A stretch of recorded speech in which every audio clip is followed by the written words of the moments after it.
Hello. Shri Swami Samarth. Shri Swami Samarth ताई, बऱ्याच दिवसाचा फोन आला. हो ना.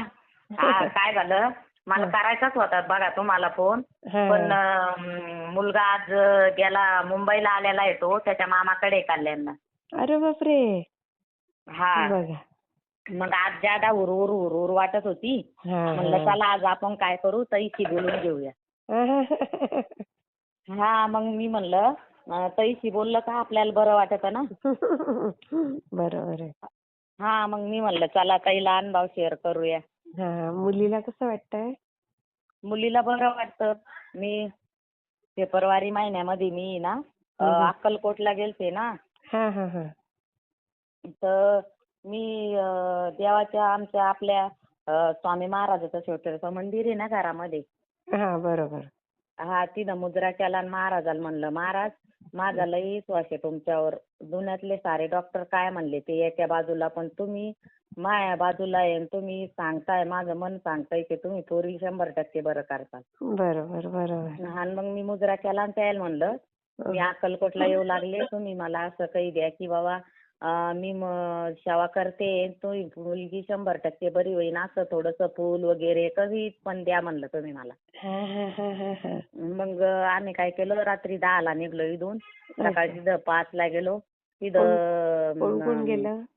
आमच्या इथल्या 10-12 जणी होतो आम्ही. अच्छा अच्छा. आणि इथं आपले दिंडोरी प्रणीत सेवा केंद्राचे महाराज आहे, गणेश महाराज करंजकर म्हणून, ते स्वामी चरित्र सारामृत ऐकते मी. ते बोलले होते आपण अक्कलकोटला गेलं का ती झालं वडवृक्षाचं पान घ्यायचं, तिजोरीत ठेवायचं, मग ते पान पण आणायचं होतं मला. अच्छा. हा, म्हणजे आपल्या घरात बरकत असती, घरातल्या अडचणी म्हणजे लक्ष्मी टिकती.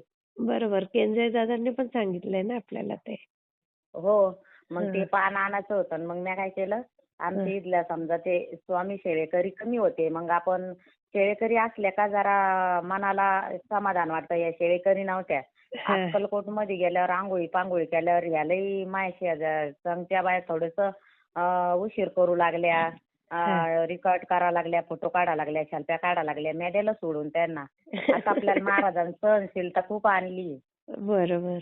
हा, मेद्याला सोडून त्यांना मी पुढे गेले, स्वामी चरित्र सारामृत घेतलं. त्यांना काय केलं मी, आपण केंद्रामध्ये नारळ ठेवतो तसं नारळ घेतलं, त्याच्यावर 101 रुपया ठेवला, फुल घेतलं आणि महाराजांसंग मी बोलत होते आणि मी ठेवलं. महाराजाला सांगत होते की महाराज मी तोडकी मोडकी सेवा करीन, त्याच्यात तुम्ही मला आशीर्वाद असू द्या, मुलीला बरं लागू द्या, घरातली इग्ने जाऊ द्या आणि सेवा माझ्याकडून करून घ्यात जा. तर मी नारळ ठेवणं आणि मुद्रा करणं आणि तिथल्या पुजाऱ्याने दुसरं नारळ मायवटीत टाकणं संगत झालं. अय्या बघा. हा, मग मी म्हणले, मी घेतलं ते, माझ्या डोळ्यात पाणी आलं, मी पाणी पुसलं डोळ्यातलं आणि महाराजाला म्हणलं, अहो महाराज मला आहे ना वडवृक्षाचं पान लागतं बघा. तर मग मी गेले आणि चेक केलं तर मला एक सापडलं आणि दुसरं सापडलं. मी दोन्ही आणलं. मी विचार केला, एक मुलीला बारीक करून कशात तरी देऊ, एक आपण याच्यात ठेवू, ते याच्यामध्ये तिजोरीमध्ये कपाटामध्ये ठेवलं. मग मी तिथून आल्यावर तोडकी मोडकी सेवा चालू केली. मग मुलाचं बी खूप छान चालू आहे. इतका छान जॉब आहे त्याचा. तुमचं छानच होणार. हा, पण आता काय झालं, माऊलीचं मी आखी दिवशी हे ऐकलं सत्संग. आता सवयचे आपण मोबाईलचा चांगला उपयोग करायचा. मी सकाळी जर 5:30ला जरी उठलेत मी अनुभव लावते. अनुभव जर संपले का मग मी तारक मंत्र घेते, गोराष्टकाचं ऐकणं माझं संध्याकाळपर्यंत चालू असतं. थोडाफार मध्ये माझा फोन बंद राहतो थोडाफार. मी जर थोडीफार झोपली तर मग माऊली म्हणे ह्या हप्त्यामध्ये भूकंप होणार आहे. मग मला लई हुरहुर लागली. म्हणलं बाया मुलगा दिल्लीला चालला, या हप्त्यात ते भूकंप होणार आहे म्हणता माऊली. माऊलीनं सांगितलं तुम्ही 12 लक्ष म्हणजे जप करा, नाही तर वही घ्या, सेवा चालू ठेवा आणि ते सेवा करणार 11 माळी करणारावर संकट येणार नाही. आणि तिथं भुवनेश्वर यंत्र भेटतं, ते मारुतीच्या मंदिरात स्थापित करा किंवा याच्या केंद्रात मध्ये स्थापित करा, मध्ये ते मानवहानी होणार नाही. हा, जगात आणि राज्यात चौकड होईल. मग मला वाईट वाटलं, मला असं वाटलं मुलांना जाऊ नये. पण मुलगा तिथं मुंबईला आला, मुंबईहून तो दिल्लीला जाणार आहे. मग मी महाराजाला मग मी काय केलं, माझा सप्ताह चालला गेला अडचणीमध्ये. हं, मग हं, मी गुरुवारी डोकं धुतलं आणि महाराजाच्या चरणी गेले आणि म्हणलं, महाराज हं, मला लई दिवस झाले 108 पारायण करायचे. आणि तुम्हाला जर चिंता असली ना, तुम्ही माझ्याकडून करून घेता. आणि हं, तुम्ही माझं बोट सोडायचं नसेल तर माझ्याकडून करून घेता. आणि तुम्ही श्रीफळ ठेवलं, संकल्प करून मी घरी आले गुरुवारी. आणि तिथं एक स्वामी चरित्र पारायण मी करून आले. अरे म्हणलं, वा. महाराज सप्त्याच्या काळात माझ्याकडून काही सेवा नाही घडली अहो. मी तुम्हाला मागते तरी काय, तुम्ही मला लई दिलं. आता मला फक्त माझी 40 पार झाली, तुम्ही मला सेवा द्या. काय सेवा घ्यायची ते तुम्ही माझ्याकडून घ्या, शेवटच्या श्वासालोक घ्या. एवढी तळमळ येते मी महाराजाच्या चरणी. आहेच आणि आहेच तुमची. कारण माहितीये का, आता काही जीवनामध्ये महाराजाशिवाय आपल्या काही फायदाच नाही दुसरीकडे स्वप्न बरोबर पाहण्यात. आहे, बरोबर आहे. आणि दुसरे स्वप्न महाराज पूर्ण करतात, पण सेवापासून थोडंसं वंचित करतात. हो हो हो. मग मी घरी आले. मी शुक्रवारी 4ला, म्हणजे आता मला पित्ताचा त्रास आहे, मूळव्याधी आहे, खूप त्रास आहे मला. अरे बापरे. आणि तब्येत साथ देत नाही. माझ्या मुलीच्या त्रासामुळं मिस्टर थोडे असे पित होते, त्या विचाराने जरा मी खचलेली आहे. हं, हं, हं. पण आता महाराजांनी मला उभा केलं. मला नाही, आहे आता ना. एकदम मस्त बोलताय तुम्ही. आणि 4 वाजताच सुध आली, मला महाराजांनी उठवलं. हं, मी डोळे उघडले, 4 वाजले.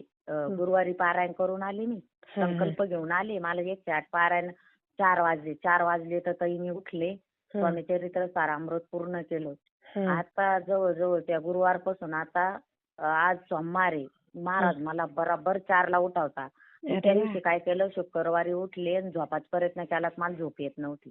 अरे हं. डोळाच लागत नव्हता. मला उठले, मी अंघोळ केली, स्वामी चरित्र सारामृत पूर्ण केलं. आणि आज अरे मुलगा वा. 4 वाजता महाराज मला उठवते. बघा. की आता मी म्हणलं ना त्यांना बजावून, तुम्हाला माझी चिंता असेल तर तुम्ही मला उठवितान म्हणून. मग म्हणलं, तुम्हाला जर माझ्याकडून सेवा करून घ्यायची असेल, माझे तुम्हाला प्रश्न सोडायचे असेल तर तुम्ही माझ्याकडून सेवा करून घ्या. आणि मी महाराजांना कंपल्सरी म्हणते, तुम्ही माझी सेवा वाढवा. मला 3ला उठा, 2ला उठा, मला काही त्रास होऊ नका देऊ, काही नको, नुसती सेवा घ्या तुम्ही. आणि आपण सेवा घेत राहिलं ना, प्रश्न तर आपोआपच सुटते ना. खरंय खरंय.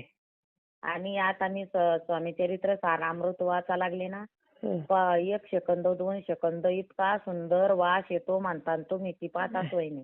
अरे वा. पहाटेच. आणि मग मी शुक्रवारी स्वामी चरित्र सारामृत मग पूर्ण झालं तर घरात एक पाकोळी आली. मी म्हणले, याचा का नाही व्हिडिओ काढा. इतकी वेगानं उडवली आणि लगेच दारामागं जाऊन लपली. मी व्हिडिओ काढा लागल्याची. आणि मग दारामागं मी गेले. मी म्हणलं, महाराज तुम्ही जर आले असले ना, थांबा, मला आहे ना दर्शन घेऊ द्या आणि व्हिडिओ काढू द्या. मग मी तिचा सोनेरी कलरची पाकोळी, तिचा व्हिडिओ काढा. मग किती वेळ दारामागं होती, मग उडून गेली. मला पाठवा तो व्हिडिओ. मी पाठवते ना तुम्हाला. आज पोरग गेलं तर मला इतकी उरउर लागली. काही नका उरउर लागू. लई रडली. नाही, बिलकुल नाही. स्वामी आहेत त्याच्याबरोबर.